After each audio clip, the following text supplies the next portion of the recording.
Well, thank you all for being here. My name is Jenny Hoyt, and I'm the interim faculty director for the Graduate Center, which is an entity within the Graduate College that provides resources for graduate students and postdoctoral fellows, and even the community, such as what we're doing today. This is being sponsored by the Graduate Center primarily, but also the Office for Research and Discovery and the School of Mind, Brain, and Behavior. I'm really pleased today to be presenting Michael Strangstalien. There we go.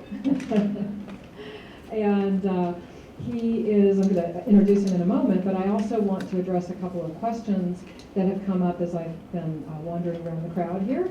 And that is, for those of you who missed the first couple of these sessions, we've had two so far, and they have been videotaped as today's will be. And those videos will start going up on our website.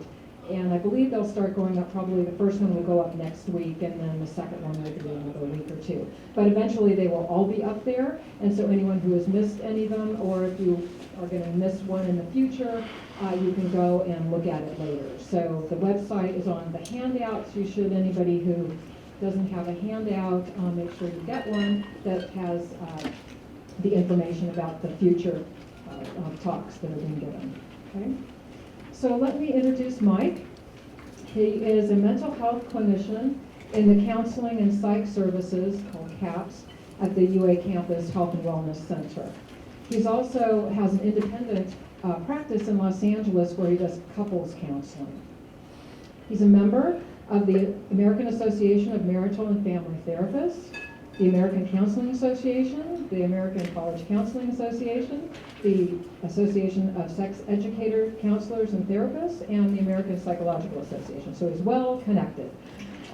He's interestingly got his original training, graduate training, was in molecular biology at the University of Wisconsin-Madison. While working later at the National Security Agency, he began training in marital and family therapy and family psychology at Georgetown. He's worked at the Kennedy School of Government, the UCLA Higher Education Research Institute, and Chapman University, and of course here. He's clocked over 80,000 clinical practice hours, which is pretty amazing, and he's really a practitioner scientist who's committed to helping people live successful and happy lives. So I'm really pleased to introduce Michael, who is going to talk about positive psychology application for resiliency and well-being. Let's give him a hand. Thank you very much for being here this evening. I know the first time that my mother discovered, she was going through my wallet and saw the identification card for the American, for the Association for Sex Educators, Counselors, and Therapists. She slapped me. Because she was thinking back in the days of the 60s when there were sex surrogates and all kinds of stuff, and I had to explain to her, that's not what's going on here. And so I want to clarify another piece, which is and for informed consent, I did retire from the National Security Agency. In the 80s and 90s, it was the most prestigious place to work. Now it's kind of the Scourge of Humanities because they steal everybody's email and look at your pictures and dock them up. So this evening, we want to really focus on this emerging field of positive psychology. How many people here have kind of heard of this phrase? And, this is quite an informed audience that we have here. And so what we're going to be looking at really is, we'll call it recipes for flourishing and how to savor our own lives and savor our own days. One of the things that will keep coming up this evening is, how do we continually, exercise our enthusiasm? It's pretty interesting I'm kind of getting ahead of myself here a little bit, but it's pretty compelling to look at some of the neuroscience that happens in people's brains when they walk into, since I'm on a university campus, when we walk into a situation like a classroom and I sit down, I can't believe I've got to sit through 60 minutes of this stupid crap. And it's almost like somebody takes a dimmer switch and zoop, and drops it down, and you can watch areas of the brain associated with concentration, focus, motivation, memory, they dim down like 40%. I mean, we kind of turn our brain off. And it takes about 30 minutes for it to reboot and recycle itself. So many people began asking, are there ways of like turning the dimmer switch up? And one of these, and we'll talk about many of these recipes as we go through the night, of some of the tasks that we can do for ourselves to exercise our enthusiasm. So as we get going, we're going to start with a quiz first. And so really, you know, we're going to look at some things here, and I'd love to go around the room, but we have a lot of material to get through, so I'm going to kind of run through these. I want you to think about some of your ideas about how you incorporate success and challenge into your own lives. I want you to also think about, what are some of your ideas about self-esteem? Anybody go to a bookstore recently and you see there's like 8 feet of self-esteem books? I think they're all very useful, they're all very valuable, but we're going to tweak kind of the meaning of what self-esteem means a little bit this evening. What does it mean to be happy? Can we be happy all the time? What does it mean to proceed to a position of flourishing? Who's had a setback, a betrayal, a real tragedy? I mean, there's almost nobody today that hasn't experienced something. And so how do we get back to kind of a set point of flourishing again after that? We already talked about this. How do you exercise your enthusiasm each and every day? I kind of I've learned a great deal of this from Buster, from Joseph, from Howie, Flossie, and Reapy.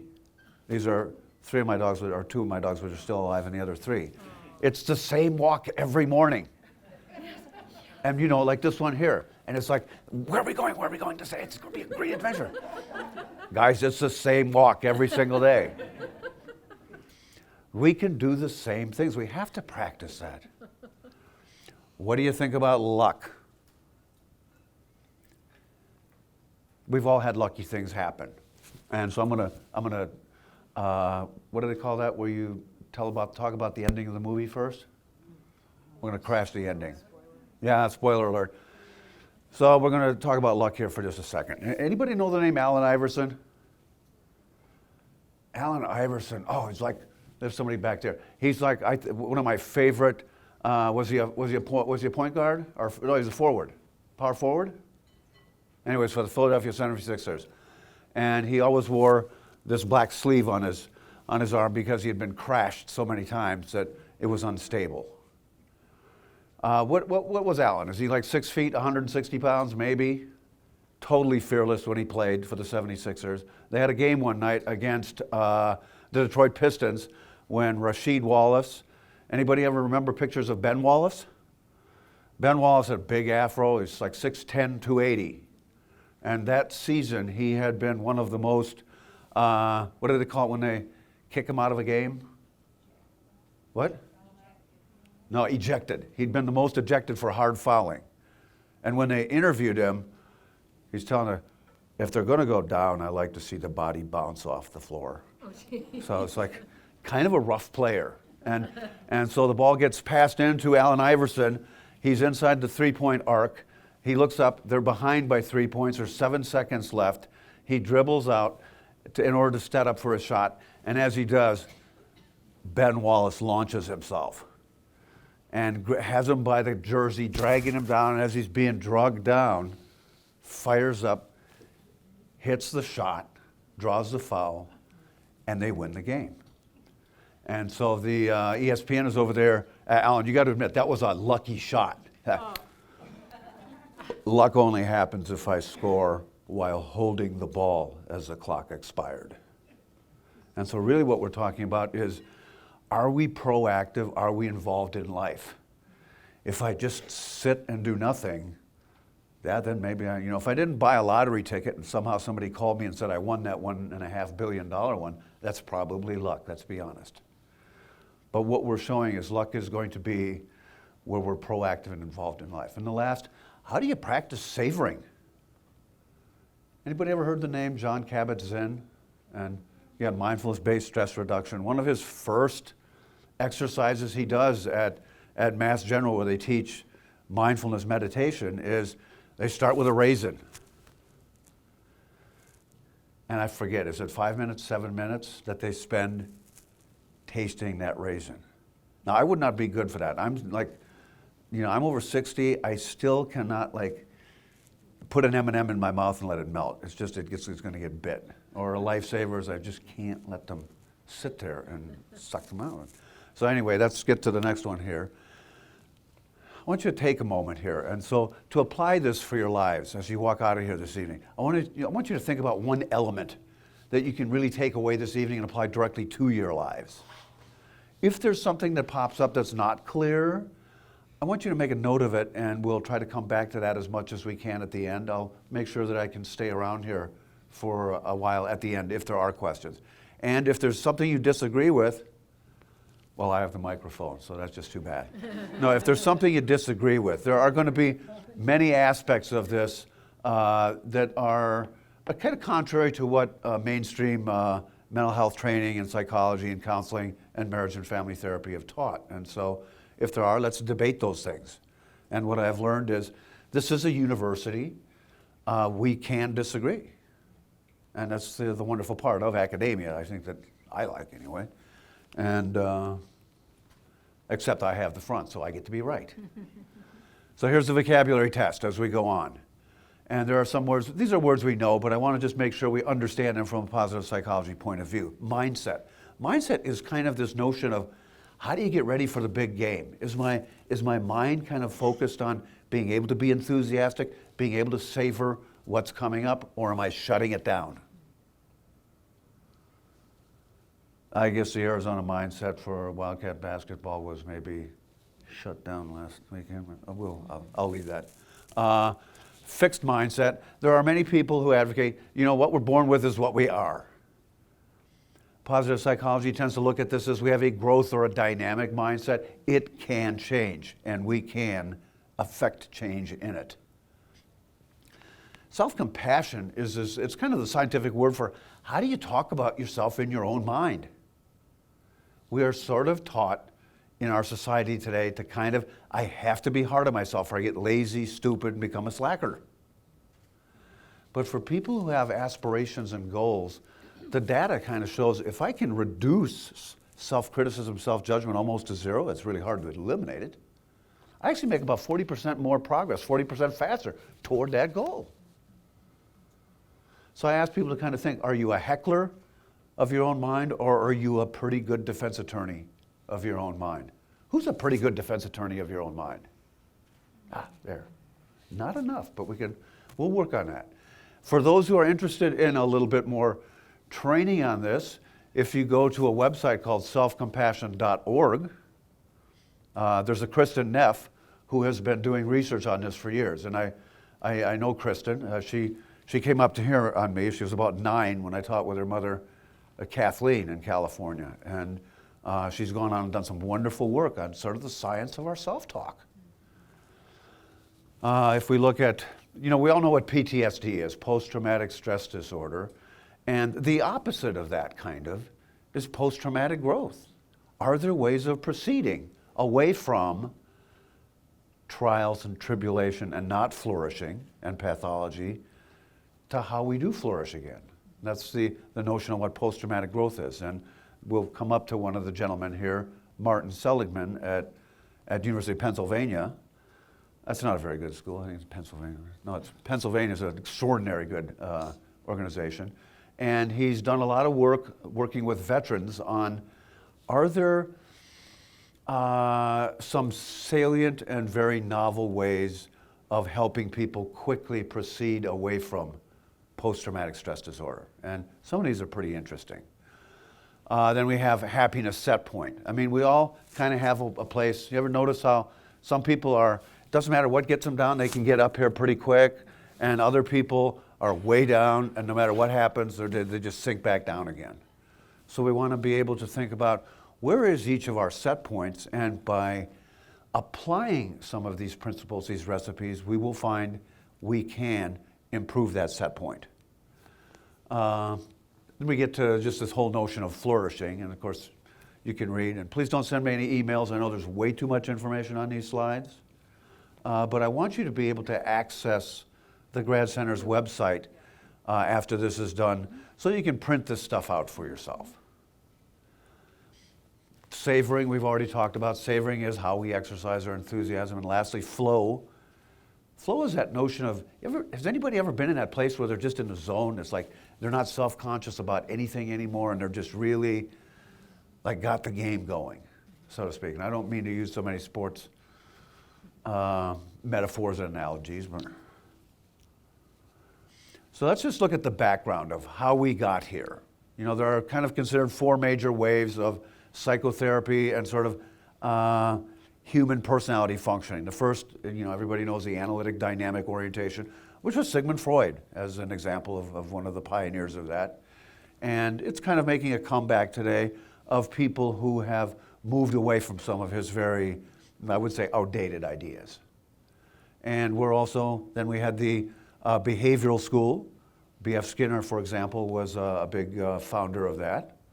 And this really looked at how human behavior, more than maybe my childhood functioning, impacts me. And where the behaviorists are at today is, it's not just behavior like my actions, but our thought, mentation, and rumination is also a behavior. And so they're really incorporating that a lot more. The old behaviorists didn't want to think about anything that went on inside here. Then we get to the humanistic approach, which was really kind of a response to the behaviorists, because they sort of took the human personality out of it. These were people like Carl Rogers. And then we're at the positivistic approach, which is where we are today. And so we're going to chart a brief history through this. What we will find is traditional mental health training, and I'll be honest, mine did too, kind of focused on our functional deficits, our pathology, our problems in life, our illnesses, how to be sick. And so we diagnose people on how to be sick. Yeah, that works fine, I suppose.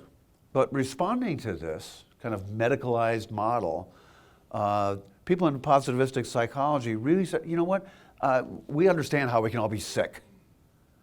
Is there a way to flourish?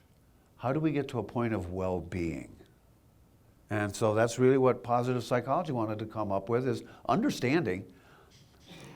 There are lots of people who have diagnoses for mental illnesses, and we're not trying to minimize or take those away.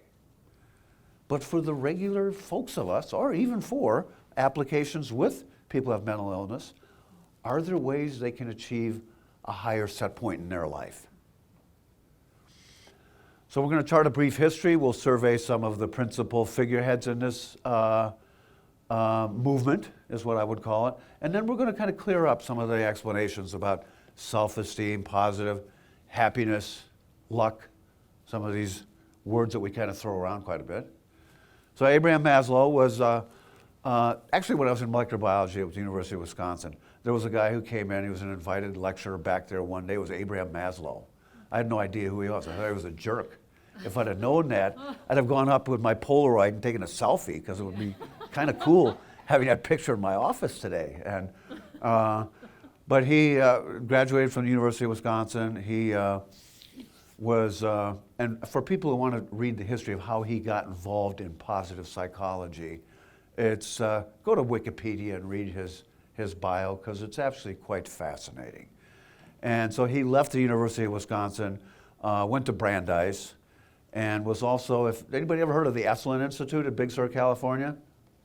Wonderful place. If nobody's ever been there, go sometime. It's actually worth the visit. And so he was an invited speaker for many years at the Esalen Institute before he died. Has anybody heard of his hierarchy of needs? He came up with this little triangle for how people become self-actualized. And then they also talk on the bottom about safety and security and housing and food. These are kind of baseline things that have to be in place. And we'll talk about that a little bit more in a minute. He actually never did that triangle, by the way. And so at least the anecdote I got from Wisconsin was when he left there, he was like infuriated when he left. And so he took everything away from there. So I'll give you the story then. So you don't have to go to Wikipedia, but Harry Harlow was the department chair. Anybody ever heard his name? Okay, bear with me. So Harry Harlow got the Nobel laureate way back in the day for his research work on the rhesus monkey rape rack. And so what he would study is deviant sexual behavior in rhesus monkeys. I remember Abraham Maslow walking in one day, like slamming his head. I want to study the monkeys that don't engage in that behavior. And that's kind of what clicked him to think, do we have to study deviance and illness, or can we study? And that's when he took all of his stuff and he left the University of Wisconsin. And somebody apparently, this is the story I get, walked into the department one day and said, hey, I'm teaching Psych 101, I need a Maslow question. And some student who was a volunteer now drew up this triangle, and we've all had to take tests. Who else is in a mental health field or something? We've all had to take a test on this stupid triangle, this pyramid, forever. He actually never did this. What he was interested in is the psychological attributes of those 1 to 5 people who make it to the level of self-actualization. So that's what that traditional hierarchy is. My experience over the years has taught me, in our culture today, safety and security is probably the most foundational one, and I would probably move the physiological needs. Think about this. If we're hungry, it's pretty hard to flourish. If I live in a neighborhood that I don't like, I see it at the university because I deal with residence life, and for anybody who's had the roommate from hell, it's pretty hard to succeed. Does that make sense? And then we get to, oh, what did I do? Flipped a couple times. Whoa, okay, there we go. And then we certainly have social needs and having psychologically healthy people involved in our lives. And then we get to the one, and we're going to kind of clear this up a little bit, kind of some notions about self-esteem, the things we do in life. And when we do these, then we rise to that level of self-actualization. And we'll define kind of what that is. And as he went through life, of course, he modified this because he wasn't so much interested in the people who get there, but the people who get there are really the ones then who help others get there as well. And that's what transcendence means. And he kind of split off the other needs and included aesthetic and cognitive needs. The ability to appreciate simplicity and beauty in life. So there's some useful things to think about this, because this is some of the findings he found. So for example, the higher up this scale you move, the higher the incidence of anxiety. The higher up this scale you move, the higher the incidence of depression. The higher up this scale you move, the higher the incidence of loneliness. The higher up this scale you move, the more prone you are to setbacks. That sounds like it kind of sucks. But the reality is what he found was it's kind of like when I am pursuing my dreams and aspirations, it's kind of like I'm standing on a real skinny ladder real high up. It's a long ways down. It's scary to fall. So it kind of comes with the territory. And so resiliency has to do with the fact that we don't necessarily fight off and try to control being depressed or anxious, but that we almost invite it to ourselves because it's easier to defeat it then. We will all encounter situations where we're anxious, depressed. It may not rise to the level of clinical anxiety and clinical depression, but it's really how do we get back to that set point of flourishing again? And then lastly, this will all happen to us throughout life. I would love to stand here and give you some epithet to say, oh no, everything will be fine. So here's what these psychological attributes are. And we're not going to go through each of these in length, but just so you can understand a little. These are kind of simpler than maybe we make them out to be, and sometimes we overthink them. An efficient perception of reality. I had an inefficient perception of reality. When I got into the graduate school of molecular biology, I was in an MD, PhD program. The first class, the first semester in gross anatomy, we walked in, they pulled this sheet back. This guy had been fully explored. I had no idea what projectile vomiting was, but I accomplished it all over this cadaver. And so one of the things I learned is if it's in here, it's kind of got to be left in there. So they asked me if I would abandon that track and just kind of stay in the lab from there on. So that's an inefficient perception of reality. Another inefficient perception of reality is a young man who told me one day, I want to go to law school, but I don't like to read. Okay. I don't really know how you're going to do that. So, son, that's like, it's not a therapy issue, okay? They practice rugged self-acceptance. They just kind of say, I'm one of the good guys. If some of you need to remember that sometime. There's a great cult movie from the 80s. Anybody ever heard that movie, The Continuing Adventures of Remo Williams? Oh, it's a great movie. Excellent martial arts. At the end of the movie, Remo Williams is saved the day. He's leaving. Somebody asks, who are you? Folks, I'm just one of the good guys. And that's kind of what I want us to keep in our heart and our spirit. Who here is one of the good guys? Oh, I should see lots of hands like you're shaking. We have a naturalness. We're authentic. We're genuine. What you see is what you get. Goal orientation refers to the fact I take well enough care of myself. I have energy to help other people. They respect self-privacy. They can stand themselves alone, and consequently they can stand when their partner or a friend wants to be alone. I'm always amazed at the number. It's many times it's boys. I want to have a girlfriend because I don't like being alone. Well, okay, how do you expect to be comfortable? If you can't be comfortable being alone with you, how do you expect somebody else to be comfortable being alone with you? It's always kind of amazes me. The autonomy. They live independent of social validation. There's nothing worse than having some group or society say, you know what, you can't do that. If somebody would have said to you years ago, where'd you go to graduate school at? UCLA. Oh, UCLA. If somebody would have said, women can't be professors, Jeannie. That would have been heartbreaking. You'd probably attack them, right? And the reason that they live independent of social validation, we're going to skip down a few there, the capacity for peak experience. They celebrate their small successes every day. Now, this isn't about being arrogant and over-prideful. It's about being able to toot our own horn and say, attaboy, attagirl. And then they say it to other people.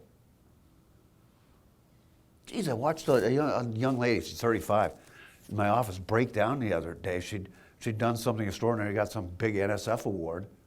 Attagirl, good job. She hasn't heard that since she's 5. We don't do that in our society. This is one of the reasons it's so hard for professional athletes to retire. Because no matter how poorly they play, team members are all like, that's all right, you get the next one. Come on, let's keep going. In terms of intimacy, they don't always have a lot of friends, but they have a few. Now think about that. If I have 3 or 4 friends and one moves away, I'm subject to periods and bouts of loneliness and depression.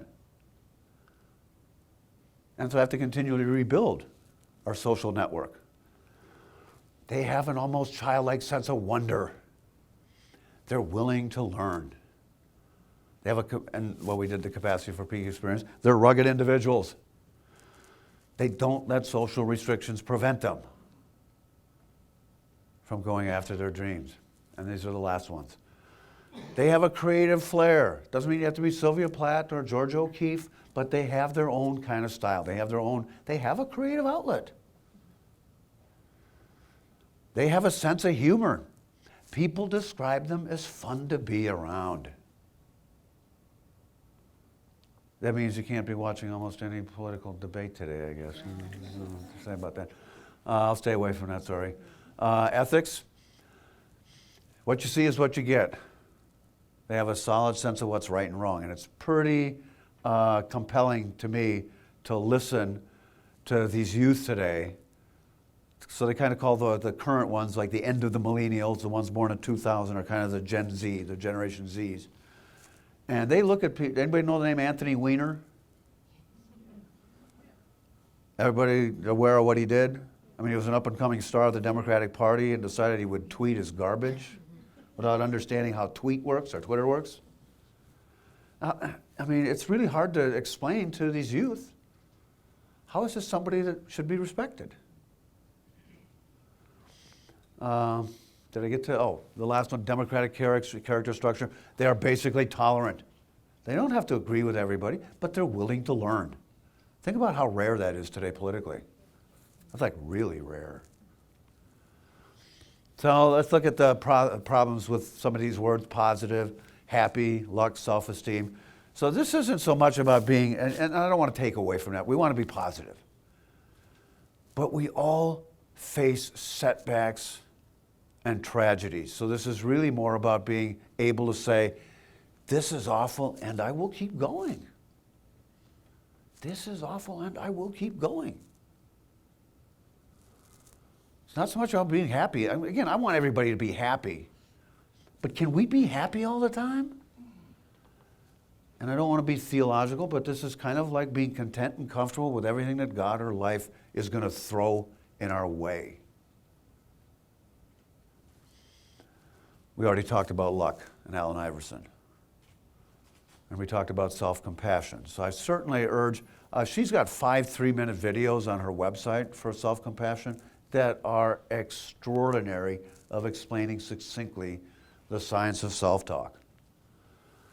Then we have a problem with self-esteem. Of course, I want everybody to have good self-esteem. The problem is the science doesn't really hold up very well anymore. There are some people, actually, there's been some study. You know who has the highest self-esteem? Serial murderers and gangbangers. Go ahead, shoot me, I dare you. I mean, they're as confident as anybody. But they have no social kind of ethical relationship. So basically, where I kind of summarize self-esteem is at today is we all suck. We don't all suck, but our self-esteem is all marginalized at times. And really what self-esteem is stage presence. But I want this stage presence to be authentic and genuine. I live in California, so I don't mind saying that. I don't want it to be the fake Cali bro swag. Does that make sense? So practice, okay, so since self-esteem is not the goal, and of course I get people in my office every day, it's like I want to have more self-esteem. Well, sorry, we ran out of that. Well, then I want to be happy. Well, we ran out of that too, right? Because we've talked about the fact we have to be comfortable with everything.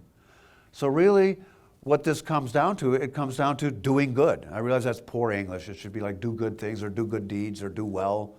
But there is a sorority on campus here called Delta Gamma, DG, and that's their motto, so I like their motto. And in fact, the Oxford English Dictionary this last fall approved do good as appropriate. They just said there's a little asterisk that says, please avoid using this in the British Isles. Oh. So in other words, it's an Americanism. If you guys want to use it, you go ahead. Does that make sense a little bit, what I'm talking about here? And so do good doesn't feel good. Because the do good is the things I have to do every day that lead to my desired life. If I'm doing those things, then when success starts happening, I feel good, then I walk around with that appropriate swag, that appropriate self-assuredness and that confidence. So mental health kind of tried to sell this over the years is it's top down. You can read about self-esteem, you can read about feeling good, and then your life will work. The data kind of shows it's the other way around, it's bottom up.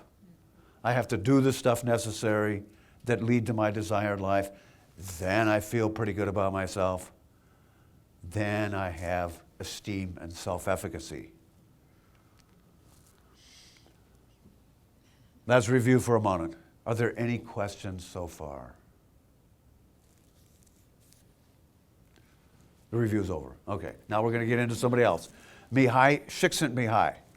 I know, I have to look his name up every time I got to spell it because it's like, whew. He's a Hungarian, I believe. And he was at Harvard, then he went to the University of Chicago. And for many of you who have worked with adolescents and kids, he did a lot of work in his early days on adolescence and youth. And then he wrote a book actually called Flow. And flow has to do with this fact that we have to increase our challenge level and increase our skill level throughout our lives.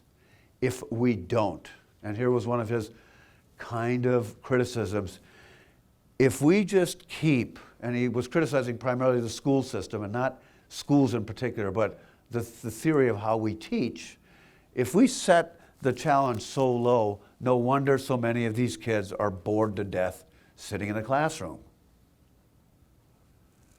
Does that make sense a little bit? But when we have adequate challenge and adequate skill, this is kind of the area we want to be in. Where I'm aroused, I feel like I'm in control of things. We're in that zone, the flow.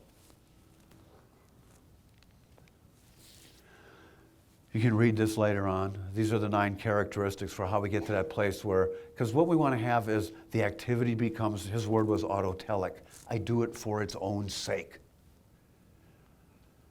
I'm not pursuing it. If we think about anybody here involved in like the substance abuse treatment field, or, because many times people, well, I want to stop drinking because for my kids. And that's a valuable goal to have.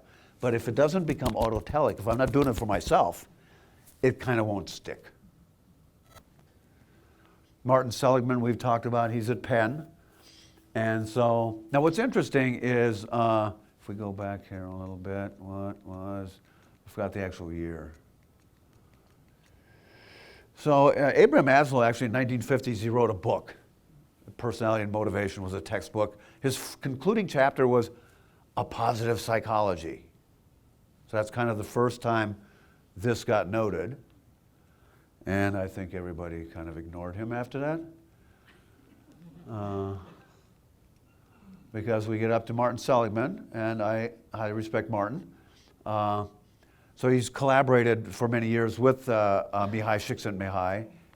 And in his 1999 APA presidential address, he announced that he is the founder of positive psychology and coined the term. So that's okay. I'm not going to argue with Martin. He's bigger than I am. So, some of his major contributions have been these items here. PERMA, we're going to go through what these are. How do we get to a place of post-traumatic growth? How do we use this 3 appreciations each day? And he has something called the Values in Action Inventory of Strengths, and the VIA. And I'm going to encourage people, if you're interested, go to this thing sometime. You can just type in Values in Action, and you can take a test. It's about 240 items. There are shorter ones. And it doesn't say, oh my God, Mike, you're screwed up. It says, these are your strengths. These are some of the ways you can practice these strengths a little more. And these are some of the ways you can take the things that you want to strengthen and work on those. So let's start with his PERMA. These are his he figures the 5 features that are necessary and sufficient for a meaningful life. We got to practice positive emotions, and we're going to get to this because there is a lady here, Barbara Fredrickson, who has identified what some of these particular positive states can be that, remember we're talking about the dimmer switch for our brain that actually excite it. Practicing engagement in life. Do we exercise our enthusiasm? Do we have activities where we exercise our enthusiasm? Do I have relationships with psychologically healthy people in my life? That can be a difficult one sometimes. How do I achieve meaning and purpose in my life? And what do I do in order to establish accomplishments, things that I'm doing? Again, we're at a lot of things here that have to do with being active in life. So post-traumatic growth, and so we all have stuff happen to us. We all go, boo-hoo, oh poor me, and I sit on my pity pot. I'm just getting old. I don't like to be there long because my legs will go to sleep. So we all sit there for a while. We all go through tragedy. I just don't want to be stuck there, because if I am stuck there, that's the recipe for how I become a bitter old man or a bitter old lady. Anybody know any of those? Oh my God. I live next to 2 of them. It's like, If I do that as a temperamental trait throughout my life, that's what predisposes me to post-traumatic stress disorder. I'm stuck in the past here all the time. So what Seligman found is there are some very specific questions that we can ask. One is, what is something I can do different next time? And if I just say that next time, I am not sitting back here so stuck in my mind. Does that make sense? Now let's be honest, okay? If I was molested when I was young, there's nothing I'm supposed to learn from that. So then we got to think about some other questions that are equally as compelling. And here's what they are. This is the antidote. Do I believe I deserve a meaningful life for myself? Do I believe I deserve to find that? Do I believe I have the ability to pursue and attain that? What is one thing, no matter how small, I can get from this that I learn about myself and can do different in the future? Let me give you an example here so you kind of get an idea here. So I had a young man a couple years ago. I had a black underarm t-shirt on, and I had it on backwards, and they have a little white tag here. And so I had a black suit on, and he sits down in my office, 5 seconds. I don't like you. Wow, what's going on? And of course what happened is there was a bald guy with earrings who was his priest, had glasses, not these, just like I was wearing that day, and triggered him and reminded him of that priest that molested him when he was a kid. So he doesn't have to learn anything from that, but he can learn something, which is you don't have to mistrust every adult man because this happened. Does that make sense? This works. I mean, I've seen people make remarkable gains taking this. They blow an exam. Yeah, that hurts. What's something we're going to do different next time? If you think about that, that's the whole nature of sports psychology right there. I don't care if he struck out. I don't know any player in baseball, professional baseball, that stands there, oh, please, I don't want to strike out again. Anybody know who Steph Curry is? Steph Curry's a basketball player for the Golden State Warriors. I mean, he can go through a game and miss several shots. Does he ever sit down and cry? No, it's the next shot. I'm going on. What will I do different next time? I call it get ready, get set, go. And so Martin Seligman called it the 3 appreciations. I just, it's academia. I make up acronyms so I can remember the stuff. That's why I made this for myself. Can we name 3 things? Think about this. Anybody ever walked into a meeting or a presentation or something? Oh my God, I'm just so scared. Am I the only one that ever did that? Or you have to go into a meeting or something where you're going to be chewed out by a boss? Rather than doing that, how scared I am and putting my mindset in that frame, you know what? I'm satisfied I get to walk in and do this. I'm enthusiastic. I'm thankful. This worked. This worked for a lady a couple of years ago who failed her PhD defense.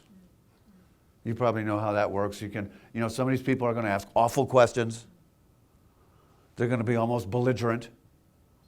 You're allowed to sit there and freeze. You're allowed to cry. You can't walk out of the room. And in this case, that's a fail. So this is what we decided. I'm satisfied. Dr. Hoyt's going to be there today. I'm enthusiastic that she's going to ask that really lousy question. I'm thankful I get to do this again. She walked in, sat down, did her presentation. They get around to ask Dr. Hoyt, you have any questions for her? No, I don't. And he was what happened that he reported later is he was kind of intimidated that she walked in so excited. Or I can walk in, please don't ask me any questions. This works. When we're facing a challenge or an adversity, Ethan crosses up at the University of Michigan. He noticed something. He started this out because he was doing some research on college quarterbacks. Those who fail, I can't do this. I'm not going to be able to get the ball in there. When I say I with alarmist languaging, it like smears failure all over me. Those that seem to rise above adversity, they have a way of saying, come on, Mike. Now, don't you guys say, come on, Mike, unless your name is Mike. Come on, Mike, you can do this. Because when I do, I get a little bit of separation. It's almost like coaches standing in back of me. Come on, Mike, you got this.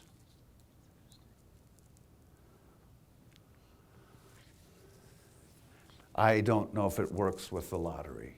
I mean, if I, come on, Mike, you're going to win. I don't play, so I don't. So Csikszentmihalyi and Seligman started to wonder, one of the things they were concerned about is there really seems to be an erosion, we've heard this, of values and character education in our secondary schools, in our whole society, I would say, but certainly in our secondary schools. And so they began a search basically through the entire lexicon of kind of looking at philosophic and psychological terms.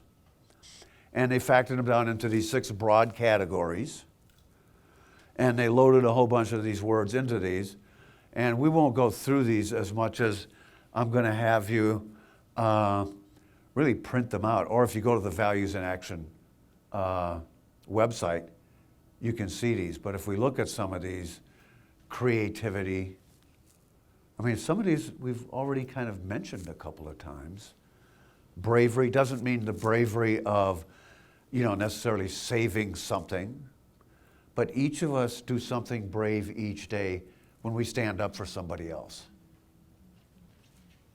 When we're tolerant of other people's ideas that maybe aren't accepted so much. So don't overthink these terms too much. Does that make sense?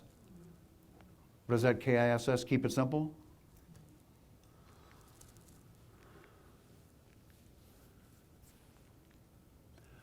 Angela Duckworth was I believe she was a middle school teacher, and I think it was south side of Chicago, and she was studying, there's some of these kids that just seem to really rise up again when bad stuff happens to them. What is it about them? And so she began studying them, and she kind of got wind of Seligman at Penn. She went over there, she got her PhD at Penn. She became a MacArthur Fellow in 2013. Anybody know what that is? The kind of genius awards for young scholars? You had your hand up. Are you a MacArthur Fellow? No, I'm not. Okay. Do we have any here at the university? Yeah. Oh, we do. 6. Huh?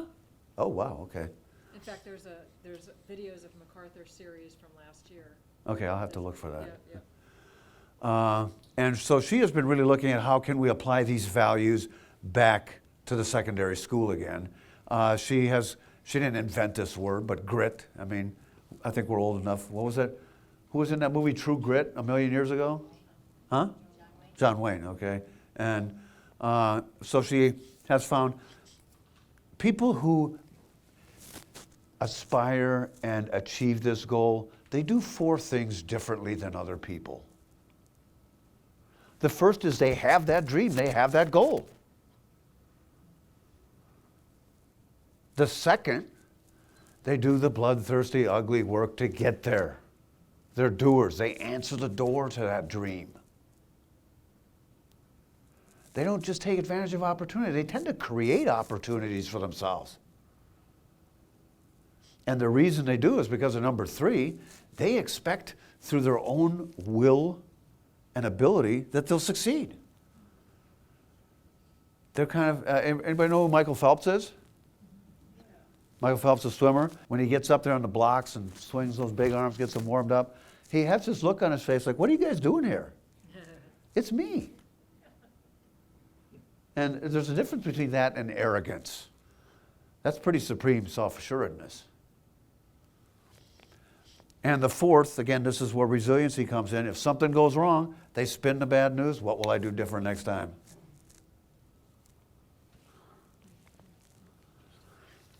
Barbara Fredrickson, so we talked about what are these positive emotions, and so we're kind of getting to this. Many years ago, there was this research that talked about how can I narrow my mindset? And we certainly know when I activate that fire alarm in my brain, that fight, flight, fright, freeze. And the fight may not be that I get in a fist fight, but I'll be irritable, maybe combative, argumentative, confrontational. The freeze may not be that I'm shivering, but I kind of get psychologically immobilized. I get psychologically paralyzed. Maybe I give up. I alienate people. So she knows that that shuts down our brain, shuts down parts of our brain, the prefrontal cortex especially. And she began wondering, is it possible that there are emotional states that activate it? And so she indeed found, yeah, there is, and in particular this one, I want to read that, is joy sparks the urge to play. So the joy is practicing our enthusiasm and being playful. Anybody ever read that book, Le Petit Prince, The Little Prince? Oh, it's an adult book, but it looks like a children's book. The moral of it is kind of refuse to grow up. We have to grow up. We have to practically grow up. But it kind of says, keep fun alive. Because when we keep fun alive, the interest then sparks our urge to explore, to grow, to learn. And that contentment in that sparks our urge to savor and our ability to integrate what we're learning.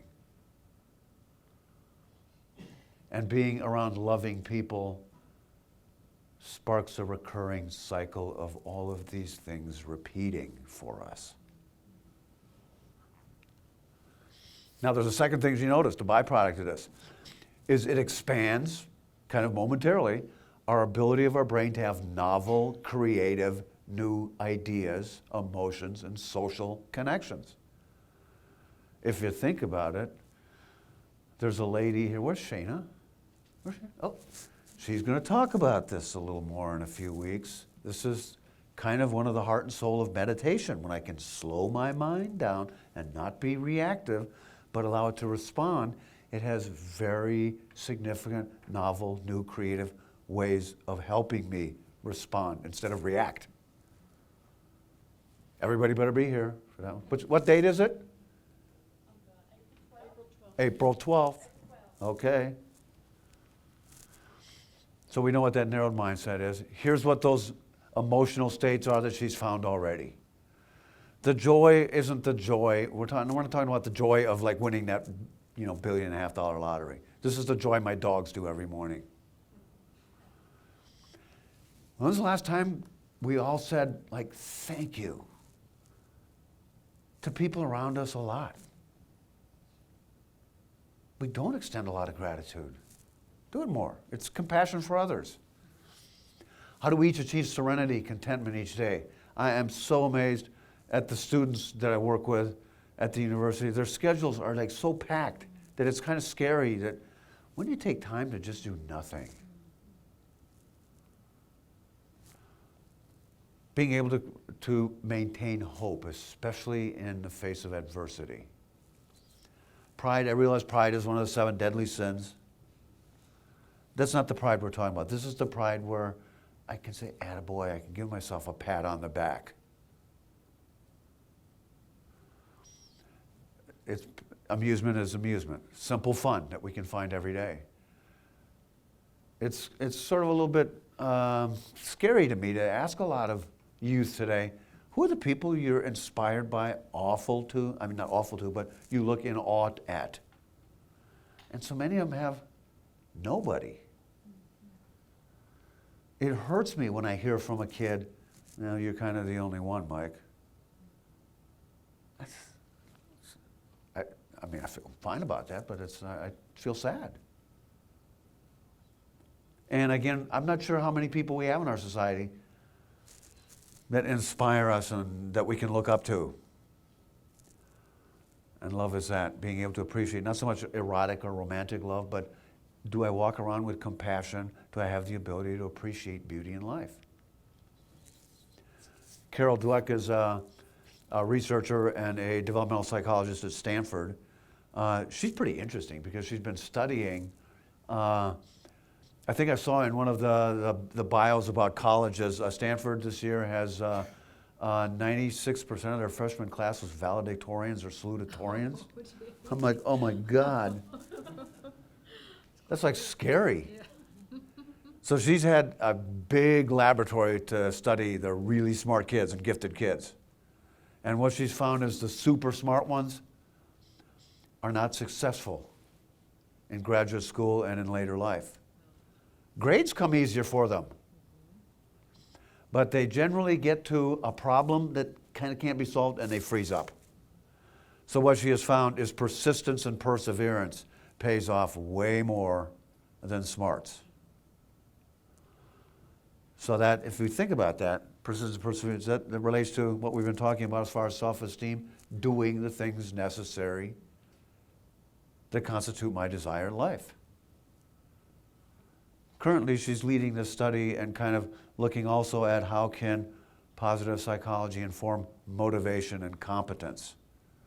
I'm fascinated kind of by, we were talking about this earlier, improving pedagogy in the classroom. And so I'd just done a presentation earlier this year. Student Affairs had this symposium on Generation Z. And one of the things we look at is, we want to have technology in the classroom. We want to have, the ability to use clickers and the ability to use our smartphones and iPads. But whatever happened to the motivation of the kids sitting in the chair? And that's kind of been dropped. So she's really picking up kind of the study of how can we get that reignited again. Let's review for a moment. That moment is up, okay. No, are there any questions so far, or things you'd like to have clarified, or things that you want to be able to mention? What do we do if we have to work with someone who is negative probably 85% of the time, every single day? How do we deal with them? Don't look at me. Don't look at me. I change jobs when I have that happen. I mean, that's a symposium right there of what can we do. But I know from a therapy point of view of sort of cognitive science, I tend to be not confrontational, but I tend to bring it up. How's that working? How's that working for you? Because it really seems like it is distressing. Now, one of the things I know is I have to speak up, because if I don't, I sit there. Oh my God, I got to listen. What this again? And so rumination is not the answer. So it's kind of like we have to figure out how to say something almost, I don't want to say immediately, but in response, because when I externalize, it doesn't get so internalized in me, if that makes sense. I don't know what you do. If we go into that bookstore again, we'll see shelves of how to deal with belligerent and nasty people at work.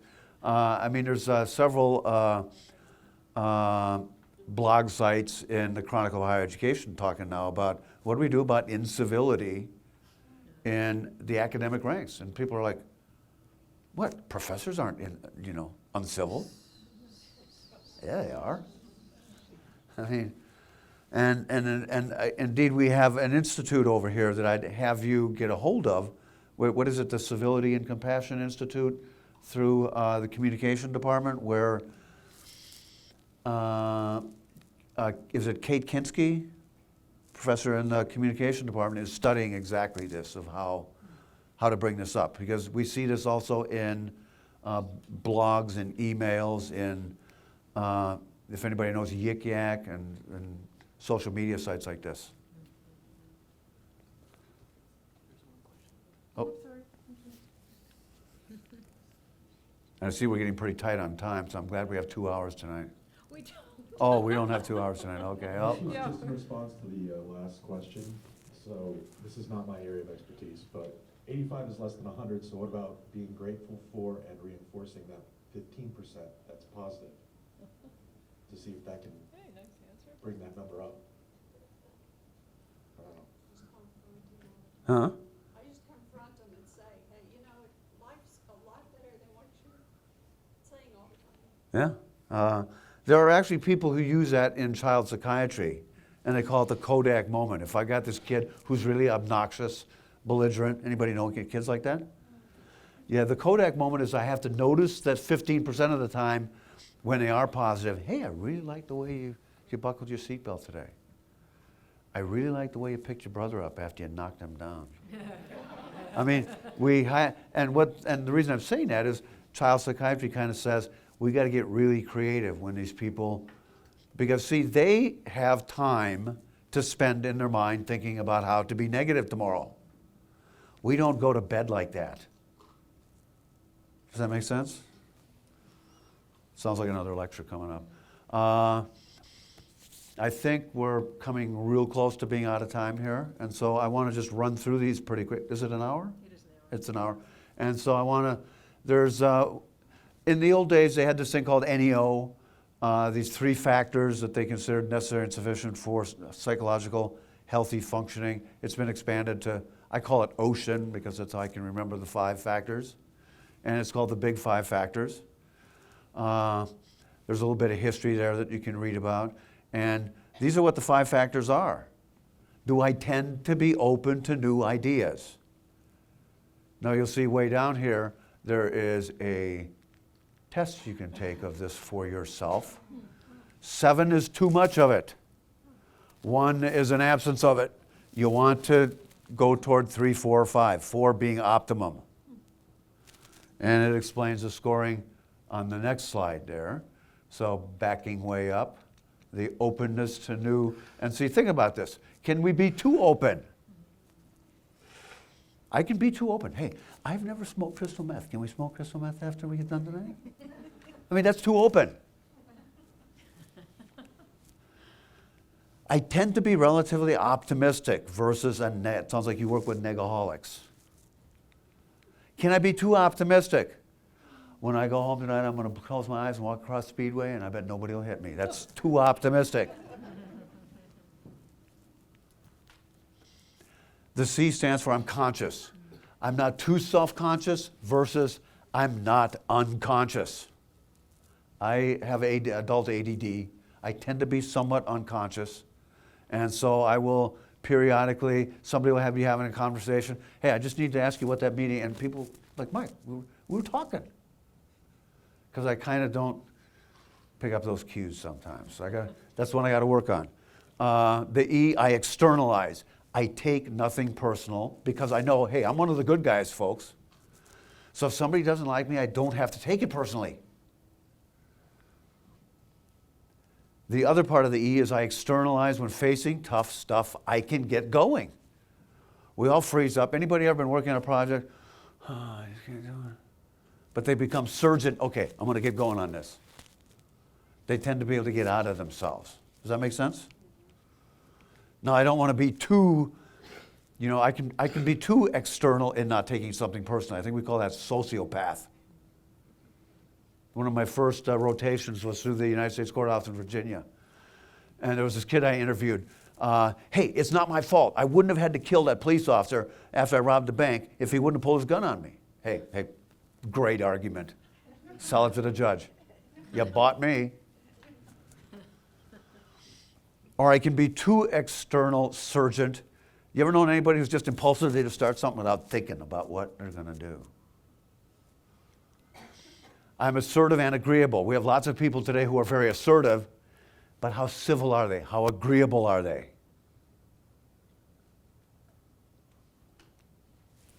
N stands for I'm free of neurosis. And neurosis is the fancy word for I freak out. I'm melodramatic, I overreact. Everybody know who Louis C.K. is? Louis C.K. is a comedian. He's got a great one about his daughters. I've got my one daughter. She's just so neurotic. It's like, Dad, did you see that man just got shot in the head? Dad, I can't find the charger to my cell phone. That's kind of what we're talking about here. These people tend to be a little bit more moderating in their emotional management skills. Lastly, Ed Diener was at the University of Illinois. He's retired, and now he's a senior researcher for the Gallup poll. And he specialized in kind of the handling of big data, so that's why he went over there. And while he was at University of Illinois, I didn't make this up, he was called the Smiley Endowed Chair in Psychology, and people referred to him as Dr. Happiness. And he's one of the first people who really brought a college class up on happiness psychology. So I have a little bit of problem with sort of the happiness word, but we've cleared that up, I'm hoping, a little bit. Happiness is about being able to radically accept everything life throws our way. And he came up with this thing called the Satisfaction with Life Scale, which has proven to be pretty reliable in seeing how people are doing. And the AARP is using it quite a bit now in order to measure how to help older people, well, I'm in that group now, improve their lives. And so these are the 5 questions. In most ways, my life is close to my ideal. That's the scoring. That's how you score. 7, I strongly agree. 4, I disagree. Does that make sense? In most ways, my life is close to my ideal. The conditions of my life are really pretty excellent. I'm satisfied with my life. So far, I've gotten the important things I want. You know what? If I could change anything or start over, there's almost nothing I would change. Who thinks I score pretty high on that? I mean, I do. I want to back up because I forgot something here. Back to this big 5 thing. What they have found is it's called orthogonal. And so if I had an aberrant factor outside of that 3, 4, and 5, if I pull it toward moderation, all 5 factors seem to pull toward moderation. So even if I think I'm pretty screwed up, if I just pick one element and work on it, if I decide, hey, I want to work on not taking anything personal for a while, or I want to work on trusting my gut that says, you know what, I want to speak up. And I think that's about where we're pretty close. So these are the emerging trends that are being used today. Obviously, that values and action survey is being used in the school systems right now in order to try to teach character strengths and values. And I'll have you go through the rest of those. It's, you know, radical acceptance is an ongoing field, and I think Sheena will probably mention a lot more about that. That's really what the science of meditation is about. Many of these are people, James Pennebaker at the University of Texas, Austin, has found if I don't have somebody, a close friend to confide in, journaling seems to work almost as well.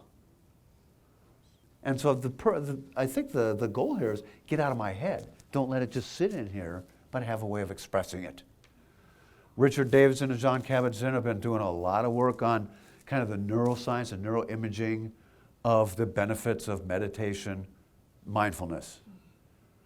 And before they all called it mindfulness, because they were having trouble figuring out, I can't call it meditation because people get too crazy about that word. And we can't, so initially it was called systematic attentional training. I mean, that's kind of what it is. But people would buy that because it doesn't sound so like religious or something. In general, this is where the field of life coaching, executive coaching, and sports psychology is emerging from.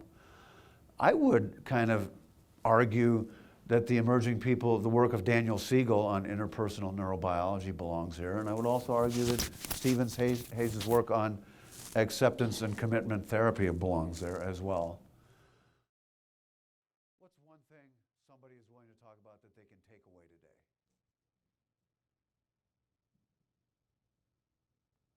Usually when I lecture, right next door here, if nobody raises their hand, I sit down. I've got an hour. No. Is there something? Approach life like a dog going for a walk. Is there one thing that's not clear?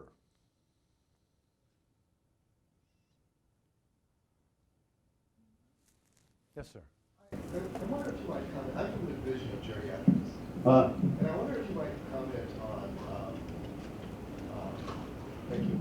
I wonder if you might comment on resiliency and aging as our patients come down with, chronic illnesses and multimorbidity and all that, and how can we inspire or teach that? It seems to me they teach us actually.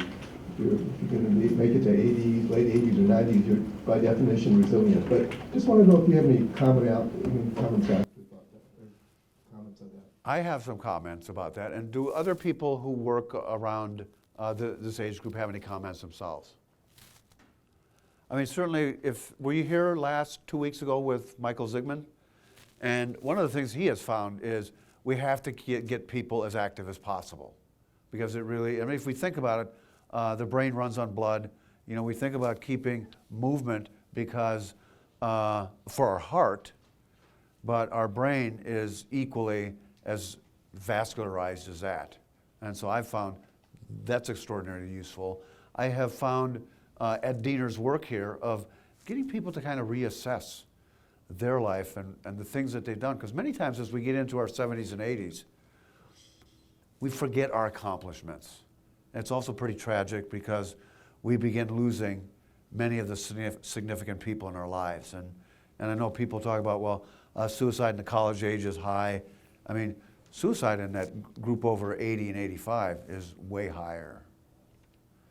And so I don't know that I have, I think you should sign him up to do a presentation up here on working with the geriatric population, because we're all going to get there someday, hopefully at least.